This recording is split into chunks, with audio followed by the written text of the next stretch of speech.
reaction to political violence when it happens to anybody on the other aisle, now wants everybody on the other aisle to now start crying and acting like Charlie Kirk was a fucking patron saint that we should all be worshiping.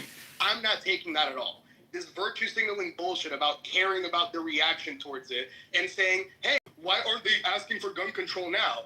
Because we're doing what the right actually respects, which is Charlie Kirk's wishes.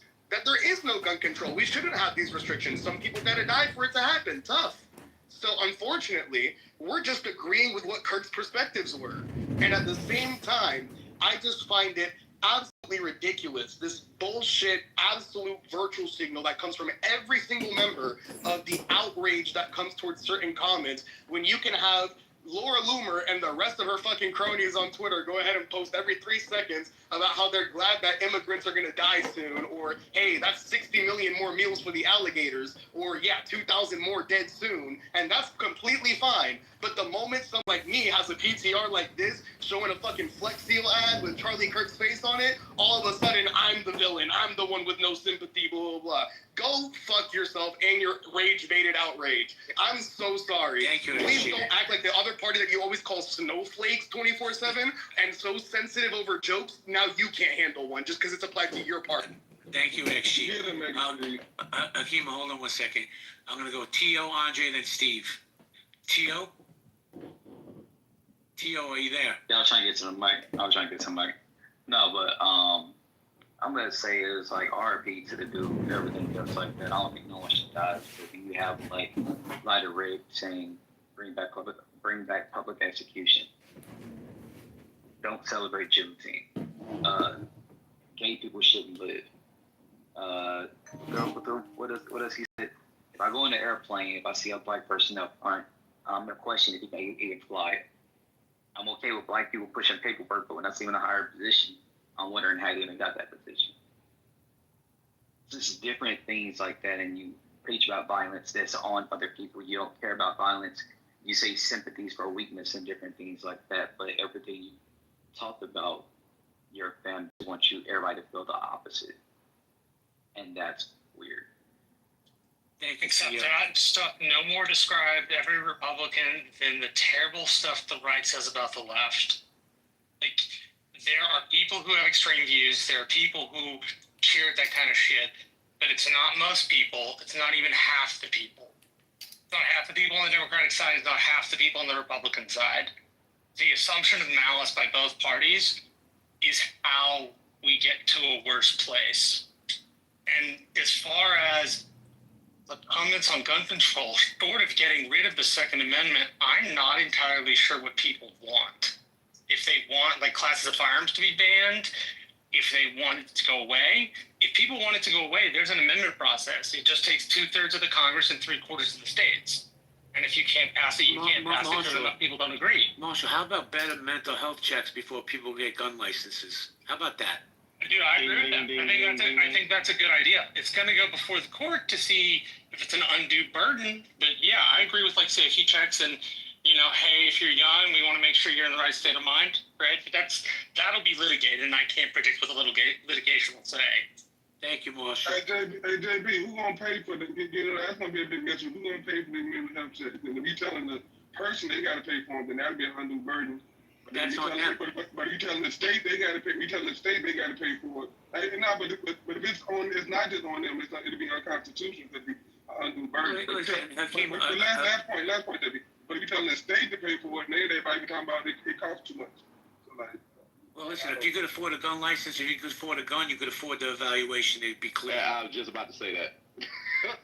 So let's get back. Let's get back to the queue, guys. I'm gonna go Andre, Steve, BLM, and then Montel. Andre, good morning. Hey, good morning, JB. So, the whole celebrating tongue-in-cheek, quote-unquote irony about a political association is just degenerate. Okay, so if you are normalizing that type of behavior, I mean, it's also myopic, because as soon as you normalize that type of public execution, I mean, it's not only the opposing side's gonna, catch the hit. It's the backlash that to me is the most concerning thing, because there is gonna be anger. There's gonna be, proponents to violence. And my view is that the people who's going to be spearheading that is not going to be the type of people who will use that energy with any kind of conscientious filter. And so the backlash is going to be horrible as well. Now, just a point of correction, a couple of things. Like I've heard over the past couple of days, people just cherry picking the quotes, like the one about the black pilot is taken out of context, obviously. The one about, he never actually said anything about sympathy. He said that he prefers sympathy. He was making a comment, if you listen to the whole soundbite, he was talking about how empathy has been used, this neutral relationship has been used for political gains by people that he obviously doesn't endorse politically. So it had nothing to do with saying that empathy or sympathy should not be given to other person. And the thing about gun rights that he said, once again, is taken out of context. If you listen to his whole to this whole section, he's talking specifically about the balance between protecting all the other rights and having access to the guns in order to do it. So he was talking about basically the trade-offs, and that it is an appropriate trade-off in his opinion. But I just want to stress that endorsement or celebrating or kind of gloating over a political assassination, that's a fairly degenerate exhibition. I just got one question. Yes, you. Hey, Andre, why do you think they allowed that degenerate activity to be elected to the White House and hold the highest office? Because the same type of degenerate activity you're talking about, somebody celebrated hundreds of people storming the U.S. Capitol in an insurrection, killing police officers, and then he let them off and let them out of jail and called them heroes and given some of them awards, right? So if you're saying that that's degenerate behavior, why do you think half of the country decided to elect that type of degenerate behavior to lead the country? So just to be clear, I just want to make sure that you understand my position. Is I think the insurrection was an attempt for a coup. I think that people, especially the violent perpetrators, should be still in jail. I think that the decision of letting him out was not a smart one. No, I don't want to interrupt legislative. you, but I'm saying the point is, this is a disclaimer. This is not my answer yet, CO. They were and still are celebrated. CO, I haven't answered your question. I this is a caveat before I'm going to answer your question. So this is my position towards the January 6th attempted coup. Now, said that, there were no police deaths that resulted from their activity. There was one death on the other side. Yeah, that's true. And so your point sort of becomes moot because there's no celebration of death on that in that sense. Now, I condone, and I think on the right, any celebration of any sort of political assassination is also degenerate. So it's not just one side that should be looked at. Does that make sense? Hold on a second, but you're being disingenuous. The gentleman who went to Wisconsin with an AR from Illinois, he was Kyle Rittenhouse. He's been celebrated for him killing people in Wisconsin. So I can go for days on people that have done this thing. I'm just saying. Well, wait, you consider Kyle Rittenhouse as a murderer? He was doing self-defense. I mean, I think at this point everybody should have seen the videos and looked at the court record. Okay. So he took an assault rifle to go somewhere and self-defend himself, is what you're saying, right? To go to no, not self-defend. He was defending, I think, the business owners in the day. Okay, so a civilian gets to take an AR and go defend business owners, and then he gets held up as a hero. He was attacked, was he not? I see my point. I'll let you finish, JB. Back to you. Okay, cool. So, I mean, we should get our facts straight before we start. Well, actually, I don't think any of the facts that you said about the situation are accurate, but I'll let you speak. I think they've been. What do you mean? They were completely accurate. You said that the police officers were killed on. Well, actually, he said several things about the actual Kirk situation, where he tried to mansplain his verbiage. I don't agree with anybody being shot, but I also know for factually that Charlie Kirk was a hate monger, and he literally wanted the destruction of groups of people, and that's a fact. That's not theoretical, and I wish we could advance the conversation to where let's just say everybody should not want someone to die unnecessarily, right? That's not cool. But beyond that, in terms of what his legacy was and the actual things that he said, Andre just put out a bunch of BS in terms of trying to explain. No, I did not. That guy got murdered 2 days ago. Can actually play the tape and refute what you're saying. I just listened to. Go ahead. And what you just said is literally not true. It literally is true. So what you need to do is, instead of listening to the bites, what you need to do is listen to the whole conversation. The context of it. Andre, you muted up. Were you finished? See, here's the thing I don't understand. Thank you, Andre. I don't understand. We want to relitigate cases to fit our narrative. From what I understand, the man was found not guilty.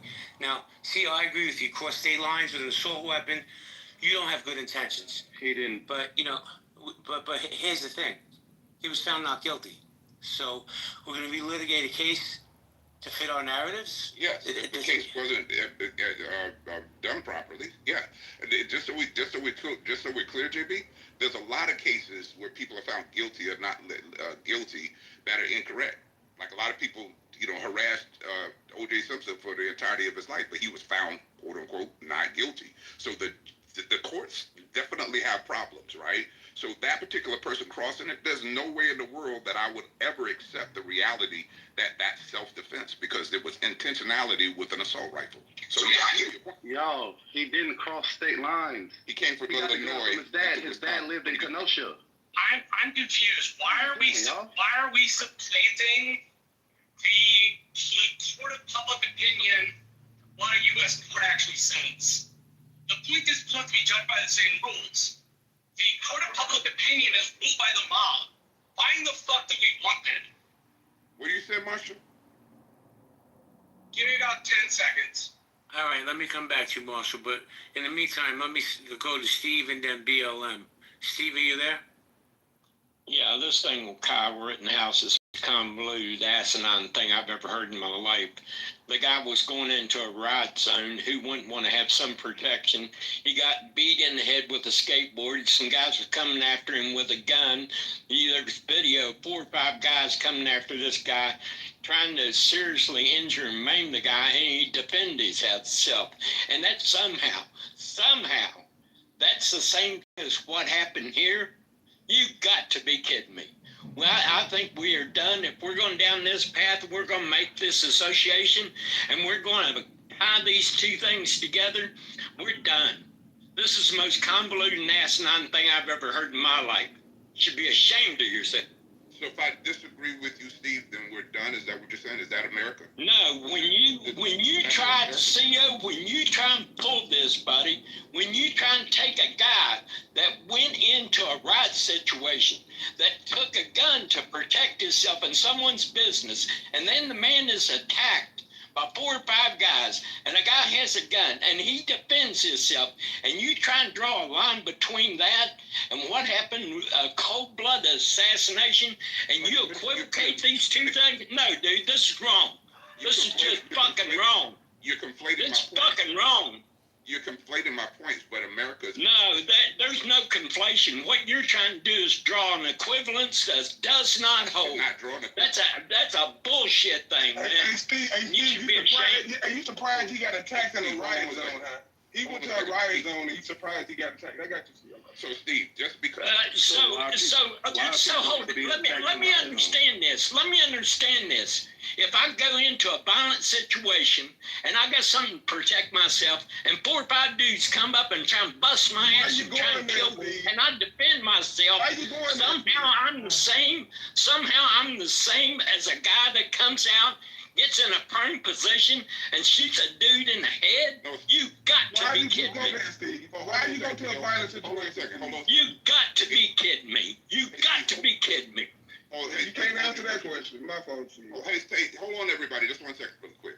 Let's just get clear on the facts because that's what we can do, right? Yeah, let's get clear on them, CO. So, Let's yeah. clear them. Okay, so just to be really clear, the equivalency that you just tried to draw was not. I didn't draw it. You did. Okay, hold on a second, though. Just hold your I mouth. didn't draw nothing. You tried to equate these two things, and it's bullshit. Actually, I didn't. That's just your inability to process the conversation, so I'm going to help you feel a little bit. Hold tight, really. Hold tight. Yeah. Second, and I'll pass it to JB for the cue. Andre was talking about behavior, right, regarding the celebration. I actually said that no one deserves to die by a bullet unnecessarily for their views or for any other reason that we don't know, right? That's what I said, Steve, just so we're clear. Andre was talking about is degenerate behavior, right, to celebrate people who kill someone. And I gave him 2 analogies to Andre's position that had no relation. That's incorrect presentation of my views, just so you know.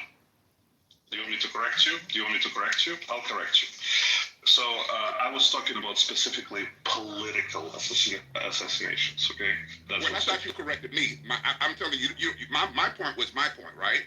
Yeah, but you're making a comment about what I've said. This is what I've said, so let's represent things correctly, okay? Well, Andre, just 1 second.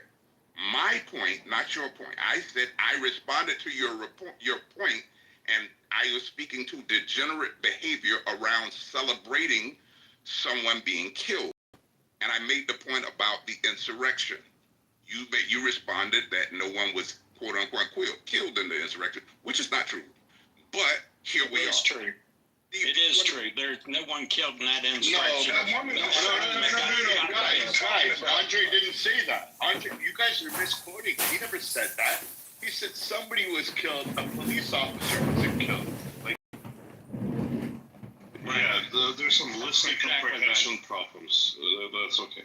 Thank you. So everybody just popped off on something the man didn't say? Wow. Yes. Literally, this is the irony of the conversation. Somebody popped off on Charlie Kirk for things he didn't say. Well, let me just jump in real quick. Let me jump in here real quick. And I find, and this is one of the main problems that we have in this country, is we want to relitigate a case to fit our narrative, which deflects off what we were talking about, right? Because Kyle Rittenhouse has nothing to do with Charlie Kirk, just because they were both conservative and white, right? But we just want to deflect to fit our narrative. Let me go to BLM because he's been patient away. BLM, good morning. Good morning. You know, this is my 2 cents. Oh, look who it is. Is that number one? Is that, again, political violence?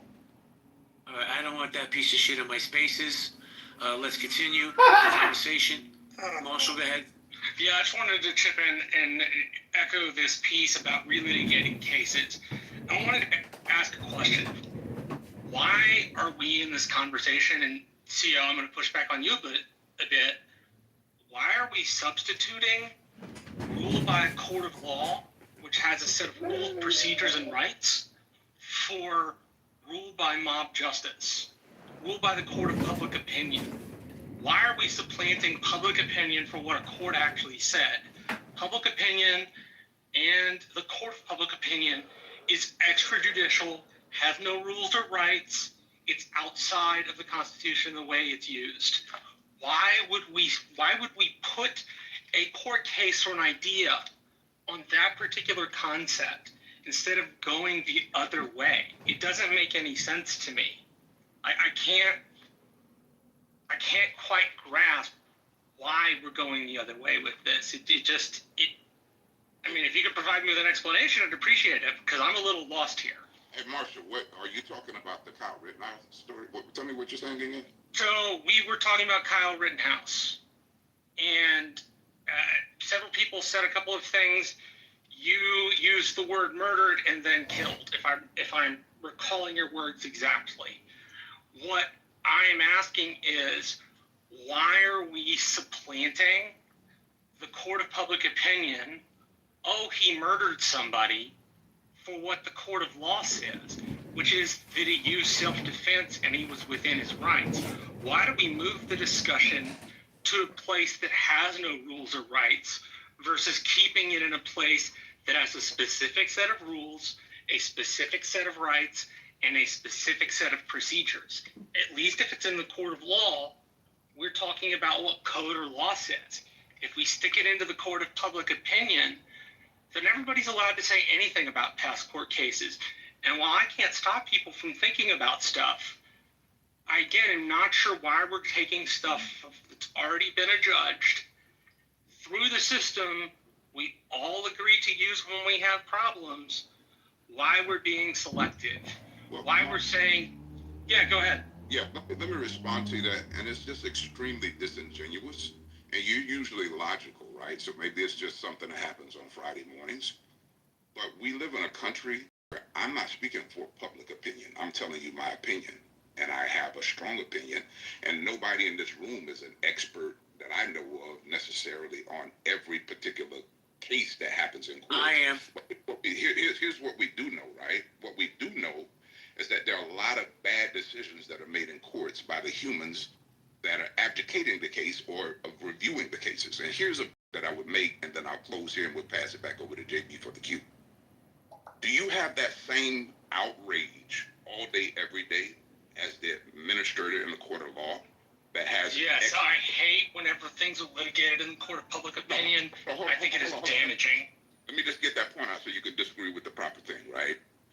What I'm saying is our president has spent his entire life fighting legitimate cases, right, and calling them incorrect, regardless of what the court says or public opinion is. He literally right now is fighting cases, fighting the Constitution, fighting actual laws in the Constitution, fighting amendments. So he's challenging laws all day, every day. And yeah, but isn't that within his right? He's going through the legal system to do it. Hold on. But listen to the irony and the hypocrisy of what you just said.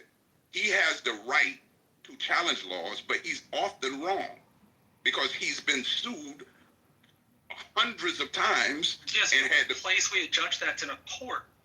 Yeah, but hold on a second. You're missing my point. What I'm saying is you're challenging my ability to have an opinion on a court case when court cases are meant to be challenged, is my point. That these are humans that are making these decisions. So I literally lodged my opinion in a room full of opinionated people who half the time don't know what the frick they're talking about, and you're making some egregious rage situation that I have an opinion on a case. That's why I'm saying it's disingenuous. So You're kind of hold on. I should have one is legal challenge and the other one is hold on a second, Those Andre. are two different things. Andre, hold on. Marshall, hold on 1 second, because I want to address something in the chat that was said. Give me 1 second to find it. Where is it? Oh, here it is. Jennifer Sullivan. Charlie Kirk asked for the Patriot, quote, who assaulted Pelosi's husband, to be bailed out. He fueled hate and divide. Why are we arguing over this guy? Jennifer, we're arguing because he spoke for a certain segment of America that felt they were being repressed for many, many years. And he didn't speak for me because I don't agree with a lot of things he said. But he was a voice for people who felt they were voiceless. And that's why I think he was so popular, and that's why people are speaking on him. And I find that it's weird to me that this one guy is so polarizing. Either you loved him or you hated him. There doesn't seem to be any in between. It makes no sense to me. But, again, Marshall, you want to say something? We're going to go popcorn style. Yeah, I just wanted to say, CEO, I should have been much more circumspect with my language. I wasn't necessarily trying to refer to you specifically. When the case was brought up in the discussion, I reflected back the discussions I've had in real life and on Facebook. And a lot of those discussions post-verdict had been like, well, he murdered somebody anyway. So I should have said there seems to be this collective group of some people in America who believe that. I shouldn't have cast aspersions your way, so sorry. But, I mean, just to be fair, it's two completely different things, and they're confused, and they're not the same. One is a legal challenge in court. Another is a personal opinion. Those are not the same things. So giving your personal opinion is not the same as giving out a legal challenge, number one. Number two, it's a composition fallacy to say that just because there are several cases that were adjudicated incorrectly and were overturned later, that means all of them can be scrutinized to the same level and standard and can be taken as if they were adjudicated incorrectly. So that's a fallacy. I don't know. Like I said, for me to want to relitigate, hold on a second. Here, CM, hold on. I got you. CM, hold on. We're going to relitigate cases. Let's relitigate the Daniel Penny case, right? He was found innocent by his peers. I think he murdered that dude. But we got to respect the system, right? Isn't that why the system's in place? No, fuck that. According to y'all, O.J. Simpson's innocent? Like, what the fuck, are y'all stupid or what? Had it been challenged legally. Well, he did lose the civil suit. That's nothing. That is absolutely nothing. But you do understand the separation of two, right? One is public court and a personal opinion. The other one is legal procedure. Andre, it's insane to argue that people can't have an opinion on me. That's not what I said. Please stop strawmanning. Please stop strawmanning. These rooms, for whatever it's worth, man, Clubhouse people talk and don't have guardrails on any conversation. And most people don't know what the hell they're talking about everything. And so to create some boundary around you can't have a conversation about court cases once they've already been adjudicated is the silliest conversation in the world. JB, can we really talk about something serious now? I just find, hold on, Andre, because you're in the Matrix anyway. But I just find it. You're in the Matrix, dude. I just find it funny that we want to, like I said, relitigate these cases to fit a certain narrative, right? That's fine. You know, is there a two-tier justice system in America? Of course there is. There always has been. But to say that, CM, I'm going to boot you, bro. You got to stay on mute. But, you know, to sit here and say that Kyle Rittenhouse is the same vein as Charlie Kirk and the people that say, hold on, let me finish, bro. Let me finish, and then you can say whatever you want.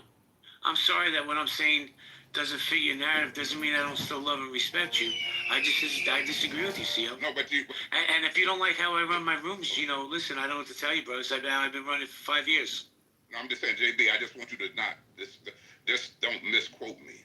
You just made an equivalency that I never made, and that's the part that's dangerous.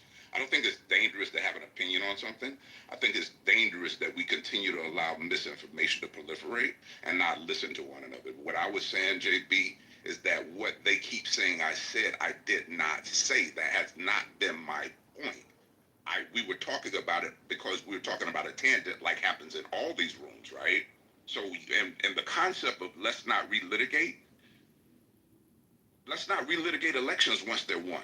There's a lot of stuff that I wish our government and people in government should not relitigate. So to have people on Clubhouse admonishing somebody from quote unquote relitigating a decision in a courtroom that they disagree with is sheer insanity to me. And I respect your position. You know what's insanity to me, CO? We can legitimately sit here and relitigate every case that's been in front of every court and have different people with different opinions on how the outcome came. But, you know, to me, I'm going to be honest with you, it's kind of cherry picking. And that's what every side does, the left, the right, the libertarians, right? They want to fit their narrative to make themselves right. And like I said, I brought up Daniel Penny. You want to talk about that? To me, murder. The guy choked the guy out, but he got away with it. Andre, go ahead. So just to be clear, litigation is something that is done in court. It is not done on Clubhouse. So when you're saying that I want to litigate something, go right ahead. File a lawsuit for something to be overturned. You're not litigating here. Here, you're just airing you're just voicing your opinion. Nobody is preventing you. But the problem... litigate for conversation, just so we're really clear, right? But just please move on and let's get past this point for JB's room. All right, let me do a quick room reset. Guys, community conversations, collaboration. Charlie Kirk's killer has been caught. 22-year-old Tyler Robinson was turned in by his father. Amazing. So I asked the fathers in the room, or any parent actually, would you turn your kid in? I'm not turning my kid in. I don't care what he did. If they did a political assassination. No, I'm not turning them in. What? Hey, some breaking news. The shell casing that killed Charlie Kirk said, "Hey, fascists, catch." It said, "Hey, fascists, what?" Catch. Oh. I mean, didn't old boy do the same thing to his shit? They said Luigi Mangione did. Well, listen, I think the case, Adrian, let me just finish my reset, and then I'm going to address what you just said. My bad. No worries. Good morning, Jennifer Juhanis. Good morning, Portugal. How you doing? Joy, good morning. Carrie, Tiffany, Sweet. Guys, you got a Big, Brandy. Cash in your pink tickets. They're free. You don't have to pay for them. Brother, cash in yours. Cindy, cash in yours. Riri, I don't want to read. Guys, don't bring Riri up. Riri's probably drunk. So to piggyback off what you were saying, Adrian, I see a lot of similarities with the healthcare CEO in the sense of you're going to see a lot of these lunatics support this guy, Tyler Robinson, and they're going to support what he did. And he's going to get a lot of money for his defense. They're going to start GoFundMes. It's crazy when we, in my opinion, when we justify homicide. What do you think, Adrian? I think you're right. Also, another thing that's going to happen, I mean, we're seeing it happening in real time. A lot of copycats. Motherfuckers going to want their time in the spotlight. They're going to want to redo what they saw someone else do. I mean, look, we live in a culture where people are not themselves and they want to be other people and they idolize other people. So when someone does something that's viral or something that gets the clicks, I want that as well. Let me copy that shit. So, yeah. I mean, do you think that a lot of these motherfuckers, all of these shooters, woke up on the same day and said, you know what? We're going to read from the same playbook and we're going to inscribe shit on our weaponry and all of that shit just to send a message? No, they're copying after each other because they saw one do it. I want to do that same shit. Oh, shit, he did it too? Oh, yeah, let me do that shit too. Oh, fuck. All of them did that shit. I'm going to copy them and be just like them. So we're going to see a lot of this shit coming out of pipeline with a lot of different people. So, yeah, I agree with you. Let me say hello to a good friend. Good morning, good friend. Good morning, JB. What's up? Do you want to chime in on the conversation? We're talking about Charlie Kirk's killer being captured. No comments right now.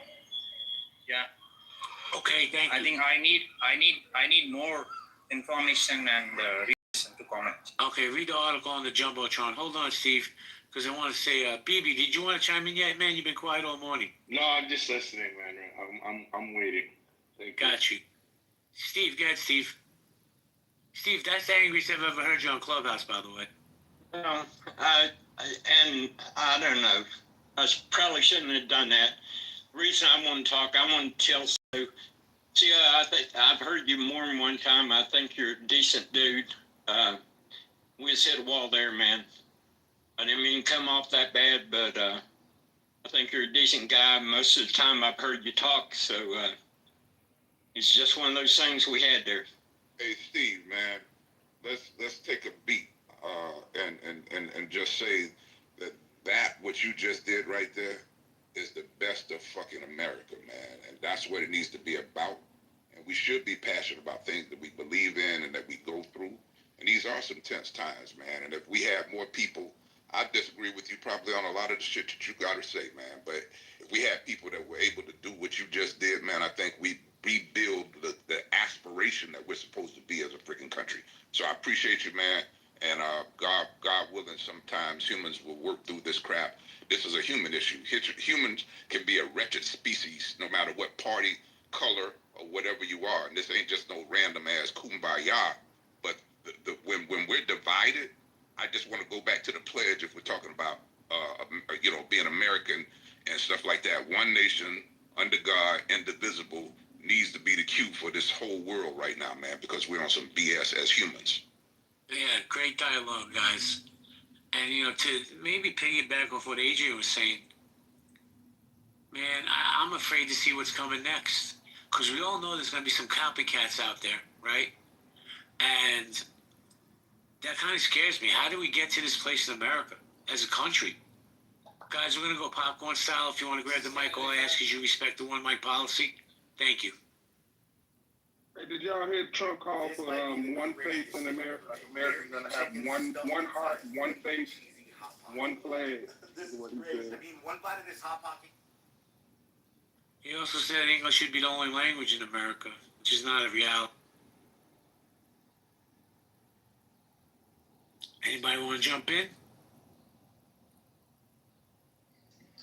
Man, these people is crazy, man. I swear to God, they're crazy.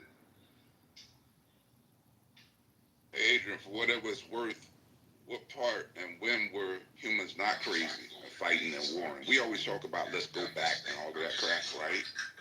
But at the end of the day, you know, from when I look at not just the United States, not just the 13 colonies or the 50 states, but not just Africa, but Europe, every part. The world has been fighting wars forever between religion, races, and culture. And then Adrian, why do we get in here right now and act like this is some brand new shit? I'm just curious, like, why we, oh my God, I can't believe this is happening. It's a surprise, right? To a country that's been through what we've been through. Why do you think that's the case? Why do we act like this shit is new? Safety. Because I think we hope people evolve. And obviously empathy for humanity and life as nature that we conversation. And this isn't exclusive to color or culture, because humans been fighting each other, demonizing each other, destroying each other, enslaving each other, you know what I'm saying, maiming and killing and raping each other. For at least 10,000 years. For thousands and thousands of years, you know what I'm saying? It's never not been like this on this wretched planet of Earth with humans that are stupid. The interesting piece is, one of the unique things about America is that we're a distribution from the mean. The mean in governments throughout time is some sort of aristocratic, oligarchic kingdom or empire. And America has decided that it wants to live in a place where we govern ourselves. Ronald Reagan returns something I've never forgotten, which is each generation has to prove themselves worthy of self-government. The idea was that we could all be different, all live together without violence because we would want to govern ourselves versus letting other people govern for us. Which is the best year that lived up to that ideal, Marshall? I don't think there ever was a best year. I don't think America became an empire and a force for good in the world because we were somehow unique or picked. I think America did some of the right things over time in terms of military strategy and electing presidents. And obviously it's not all good. I mean, every country who turns into an empire has a mixed history of both good and bad. But Marshall, but I think it's because we did foundational things, Marshall, rather than just because we were lucky. Marshall, I think, you know, I'm going to guess that you probably were too young to remember Reagan. I'm not. And when Reagan was elected president, right, we had just come out of the Carter administration, which was, I'm sorry, just a horrible administration. I feel he was one of the weaker presidents. And Reagan instilled this patriotism in America. I don't care what side of the aisle you're on, whether we're Democrat, Republican, Libertarian, Independent, right? We were force-fed patriotism. How did we come to this point now, right now, in this country, where we have our president getting on his bullhorn screaming how it's the far left who does all this and causes all this chaos with his words? How did we get here in the last 40-plus years?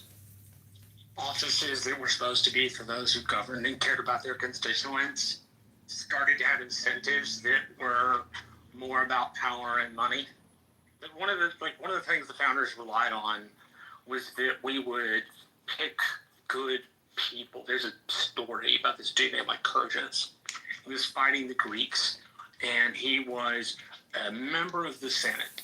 And the guy who was the general on the other side asked for a meeting. The guy went to the general's tent. The general took him to another tent, and it was filled with gold. And he said, this is all yours if you just fuck off. And Guy said, or is supposed to have said, that the esteem of my colleagues means more to me than the money and power that it will bring. In America, there's always been a tense battle between rank ambition for power's sake, and people who genuinely care about governance. And we have come to a place where governance and politics have become mixed, despite the fact they're different, number one. And number two, we've come to a place where governance hits people more like rule than actual governing because we've mixed the two up. And I say that because it affects voters and it also affects those who serve, right? I'm sure we can think of people in Congress that have rank ambition. One of the better examples I can think of is Ted Cruz in 2016. The classic figure in American history is Aaron Burr, who was the vice president, but was so ambitious that the rank ambition for power pushed him off. We're at a place where the rank ambition for power no longer disturbs Americans. And that is a very bad place to be in, because it means we're going to have people who get into politics not to govern for the public, but to serve their own powerful ends. And unfortunately, republics don't always survive when that happens. Lastly, the one thing people can do, there's a book I read called Mortal Republic, and at the very end, the guy says, the Roman Republic didn't fall because of some conspiratorial plan. It fell because good people did nothing. That's Americans have to, as Reagan said, it's only ever one generation from losing freedom. Americans have to believe the fact that we can govern ourselves even in as complex a country as this. And the negative stuff makes it that much harder to see the positive building we need to do together. I hope that at least sort of answers your question. Thank you, Marshall. Appreciate it. So, guys, you have a pink ticket, cash it in. Joss, Milanese, Armando, Brandy, I'm calling all you people out. Lady, Jessica, Greg, Sire, Chad, Carrie, I don't even know why you have a pink ticket. Cash in your tickets. Guys, this has been a great room. I'm going to shut it down. I'm going to give everybody one chance to speak back up before I close it down. Go ahead, Steve. Yeah, JB. Like I was telling CEO a while ago, I got kind of off the rails, and that's where we are. And, we each carry our own burden. We need to be a little respectful of each other, of what burden we carry. Have some empathy for each other. But more than anything, JB, we're all in this game together, and we can't tear each other apart. That's all I got to say. Appreciate that. Thank you, Steve. Anybody else before I close it down? Last call for alcohol. All right, great room, guys. Nye, I'll hit you offline. Do another room later, guys. Have a great day. Be well. Be safe. If you hear something, say something.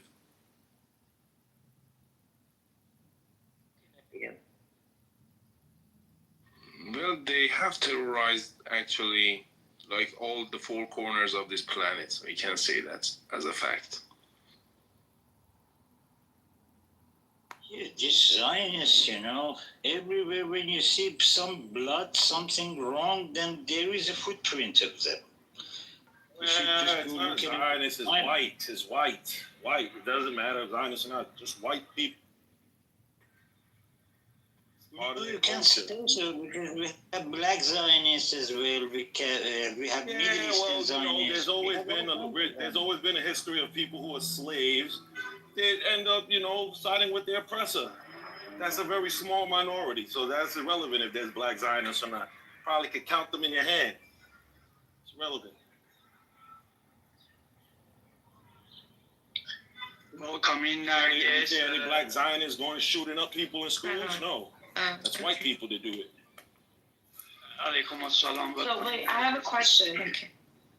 Walaikum salam. I have a question, Resistance.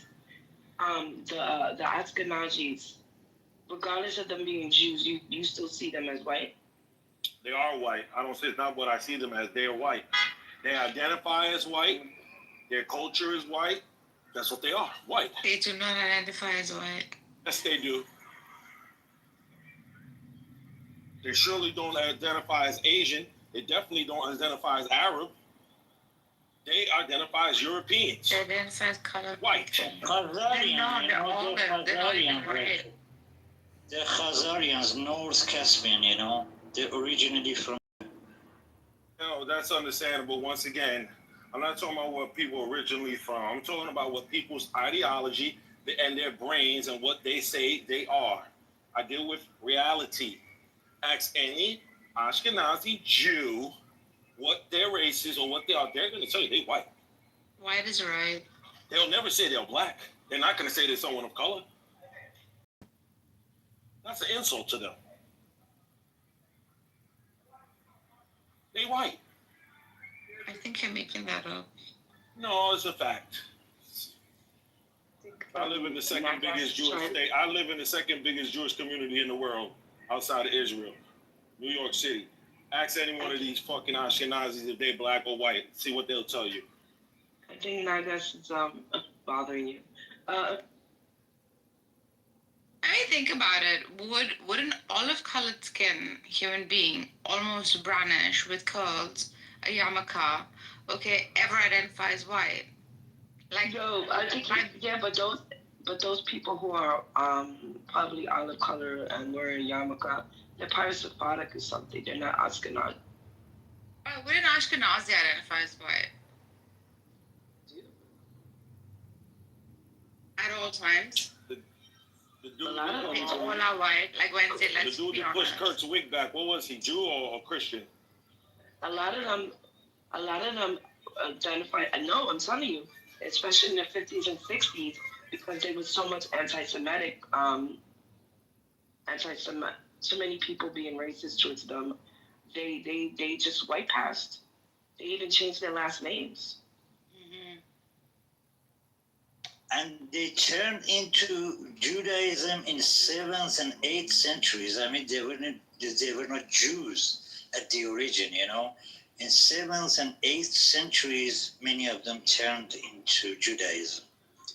These Khazarian Jews, Ashkenazis. And actually, they picked up the Babylonian Talmud.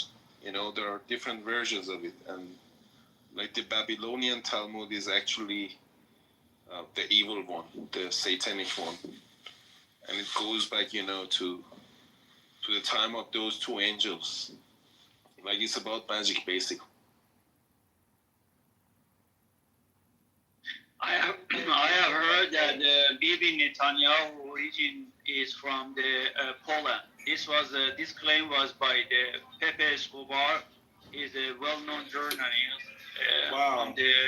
from the I think he's from Argentina or Brazil. He could be from Brazil, but he's well-known. Pepe Escobar. He says his family and Bibi is from the Poland, and he even put his name, what his really name is. I have him somewhere. I'll find it, share with you guys. Damn, this guy's father's a real piece of shit, yo. Yes, and many of them are from not origin in Israel or anything. I'm not talking about those white idiots no more. I'm talking about the shooter who shot Charlie Kirk. His father turned him in. Oh, I see. Yeah, well, we were the other day talking. They captured, they released two guys, and you were joking. Yeah, he's not. He doesn't look like Arab enough or Muslim enough. They released. No, he looks like what usually assassins and terrorists in America look like, white. Yeah, and then we're so glad actually they find the guy, and actually is one of their own, and has nothing to do with the Muslim or being a black or anything. My brother, once again, that statement once again doesn't make sense. There's never been an instant where an assassin in America politically has ever been anyone of color. Never. That's something that white people do. Me and you, we know that. We know that. We gotta get the voice out there. They're trying to convince a bunch of idiots. Fuck them. They've been living in a fantasy world, and they're gonna continue that. That's because they're all racist. I just think that his father's a real scumbag. His father turned him in. So Scotty, apparently they welcoming Scotty back, and apparently the latest is they have the guy who actually assassinated Charlie Kirk. Who is he? He's a male, 22. He's a 20-year-old white boy from Utah. White boy from Utah. The one wearing glasses, that skinny one? Family name Robinson. You've never been in the army before. Hiya, Noggis. Hi, how the heck did he shoot that shot? I know. In that level of security, he's been backed. In that level of security, he's been backed by a service, by an intelligence service or something, I'm sure. Because, you know, it's not so easy to get so close to the target in that level. Yeah. Well, not only that, it's because she asked the question, how did he do a good shot? Because most gun owners in America, legal ones, that are shot in ranges and people that hunt a lot, are white people. And they are usually really good marksmen. Okay, so I know the ranges too. I mean, sometimes I go with my friends too. And a 200-yard shot to that position with all the surface area he had on the face and chest and etc., etc., he chooses that weekend. Was it a fluke or what? Where he just goes for the jugular weekend.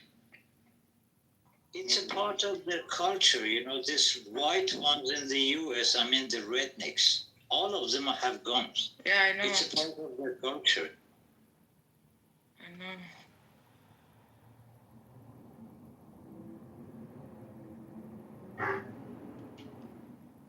Unbelievable. I can't believe he made that shot. How did he make that shot, Darren? It's a 200-yard shot. Because he's probably been shooting. He's probably been shooting that rifle since he was probably 8 or 9. That's why. Yeah, true. Another there you go. Resistance. Another reason why you shouldn't be shooting guns and having guns. Well, not according to Charlie Kirk. Yeah. According to Charlie Kirk, says it is necessary and for the safety. And look where he is. Yeah, that's why I said no one should feel sorry for him. He said it is a necessary evil, the deaths that happen in America, for us to have that Second Amendment. The good outweighs the evil, according to him. Perfect. I feel sorry for his family that's left. That's what I feel sorry for. Oh, I definitely don't feel sorry for them. He was raising a bunch of other white supremacists. It's a disease.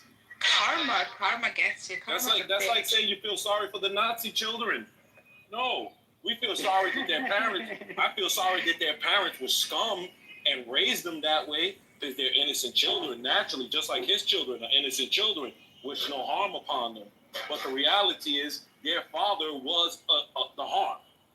He was the one who was going to teach them these radical thoughts and ideas, like a lot of parents do in Israel.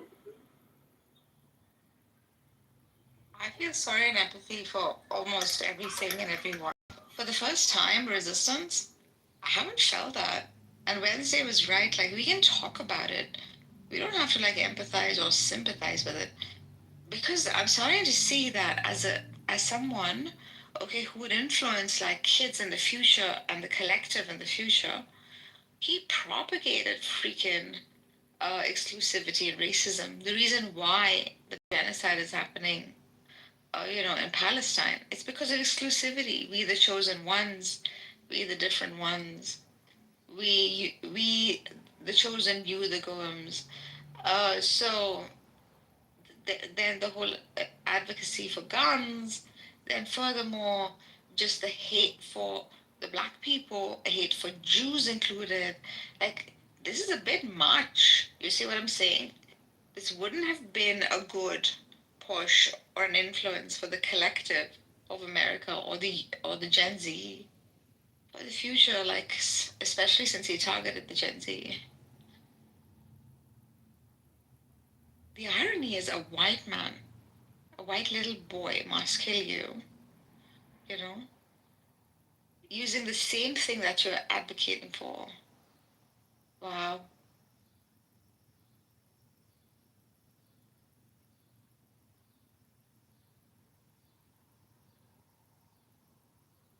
You're banned from Amir's rooms now, Nargis. I'm banning you. You're You're getting corrupted going over there.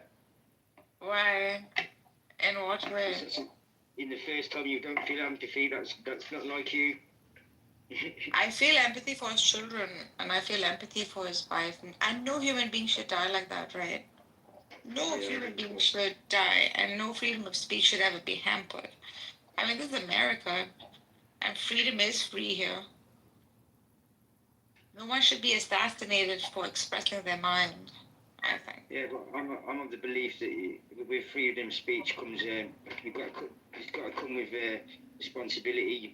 You've got to be mindful of what you're saying and who you're saying it to and who you're offending. Because there's no need to go out your way to offend a group of people. If you believe them views and that's your opinion, then keep it to yourself and don't spread it. But you know the one thing that really annoys me about this whole story, and nobody's even saying it that much. Look where he was. He was in a college campus where young minds are affected and absorb more than anywhere else. And there's a far right wing, somebody who's got the wrong ideals that I would want my kids to have, just like they did in the Hitler days. That's exactly how they started with the Nazi movement and the Nazi, the Hitler Youth, and that's how they indoctrinated them, was by going and grabbing them at a young age. And nobody's even said a word about them being at a college, which I just think that's completely disgusting that they were there. Out of all the places, you had to be. I wouldn't want him at my kid's school anyway. Welcome, David. Welcome. Don't know who that is. I don't know how to say your name, but welcome. You got anything to add, David? And anybody down the bottom want to come up? Just raise your hand. Come up. Hand raising's off. Ahmed, George, Sam, Bon Jovi, Alan, and Kieran. Come on up if you want, guys. And Scotty, you had no idea. A guy from Somalia came up and he said, "I will kill you all Jews. We will kill you." I said, "Hey man, there is no Jew here. We are Blue Valley." He was so mad. He said, "I'm mad. I'm going to kill you all." I said, "Hey, man, take it easy, bro." He has his gun in his hand, man. He has his AR-15 in his hand. Yeah. Well, they've actually caught him then. And he wasn't who I thought he would be. What's your take on the subject, David? Do you want to add anything?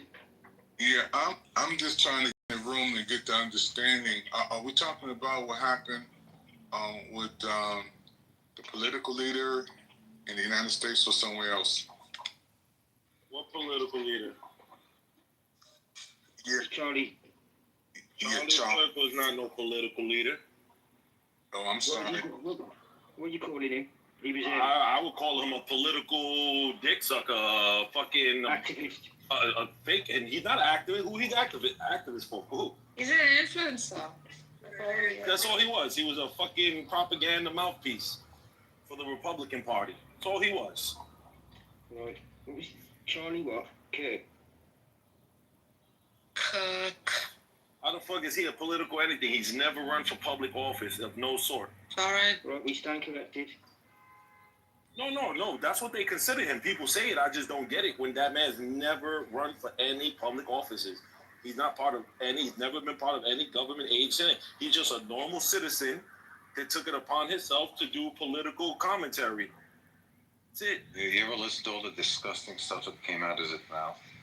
Of course, he's a piece of shit. All the other influences, right? Like, they're not... Religion-wise, Palestinians-wise, the land of Palestine-wise, and the list goes. If a 10-year-old girl gets raped, right? 10-year-old, and she can survive delivering the baby, yeah, she should deliver the baby. Right? But he hated the faggots like you. What? He hated the LGBTQ like you. You must love him for that.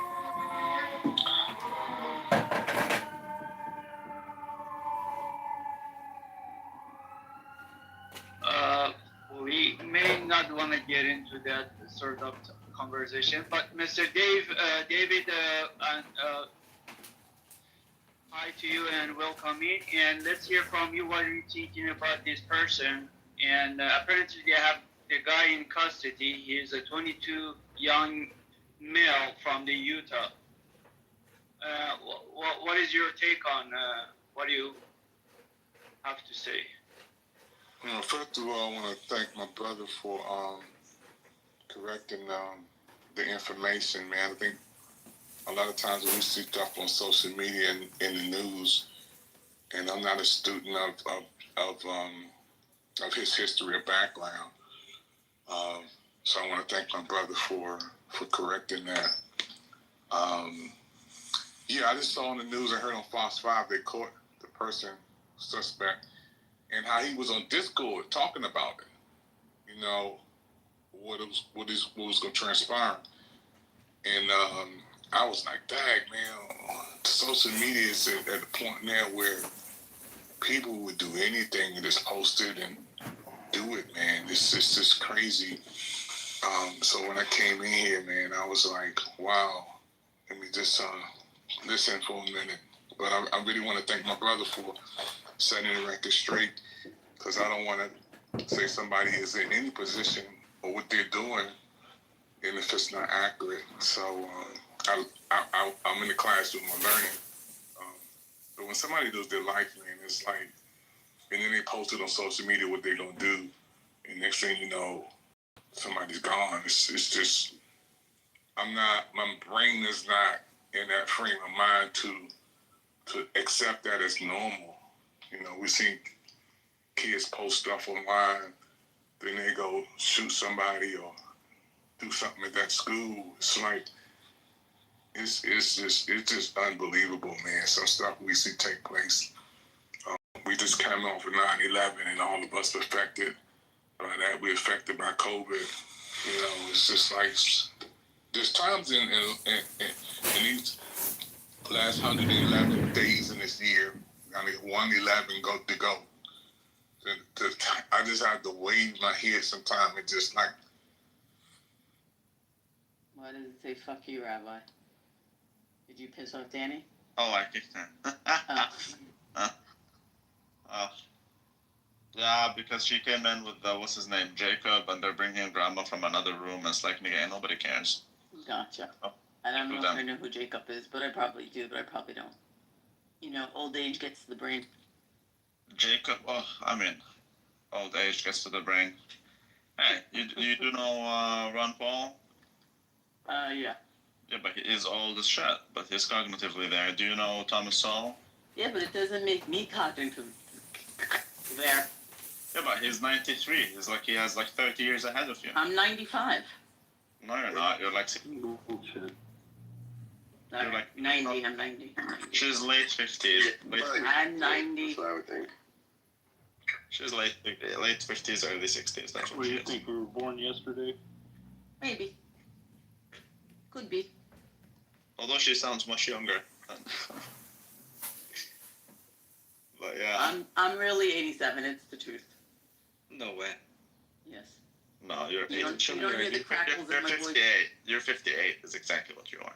You sound like a 62-year-old that maybe smokes. I No, smoke. she I doesn't smoke sound a 60. lot. I smoke all day. I like to smoke those cigarettes. She drinks coffee. I drink coffee in the morning. Jay, I there's get no my way. bat out. If anybody bothers me, I beat them. Oh, say hello to Sheikh Mustazibbi. Hello, Chef Mississippi. Any Is that Chef Muslims? Mississippi? Well, Mustazibbi means suck my dick in Arabic. That's not holy shit. Yeah, no, it's actually something you'll never forget now. Hi, Mustazibbi. Sonu. Good morning. Sonu was very funny last night. But... Oh, Shabbat Shalom. All day. Not What is that? within 3 months, or because I have a role which is very similar to yours, where I travel at times.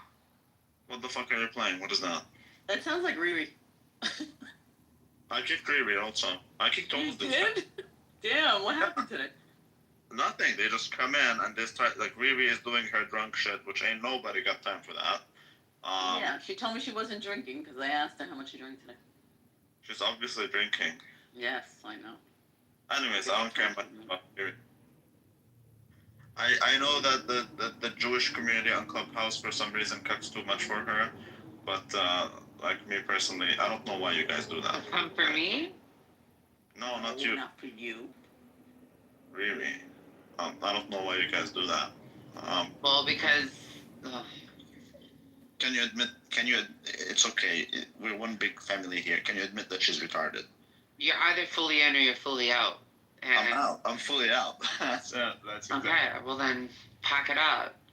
That's exactly what happened. That's why she got kicked. She literally was kicked for black. Literally. Rabbi, are you talking about Riri? Yes, Riri. She's drunk as shit. Nobody cares about your Somali half-baked ass. Rabbi, do you want a piece of Sonu's ass?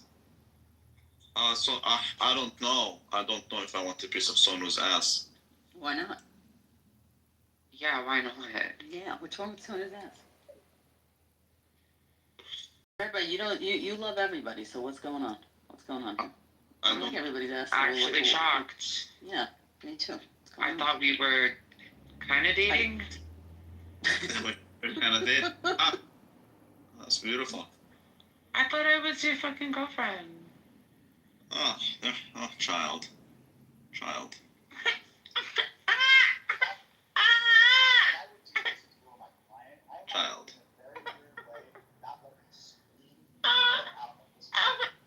Oh wow, Rico, you should check Godel Terminal. There's been a crazy update. My laptop for that is in the other room. What kind of? Well, you're gonna have to go and check it, nigga. Say you my ex. What happened? What's your moral line? Godel Terminal. What's your moral line? Go down Terminal. It's like an alternative to Bloomberg, and it's obviously not there yet, but. That's all you got? But great update. Yeah, when you actually.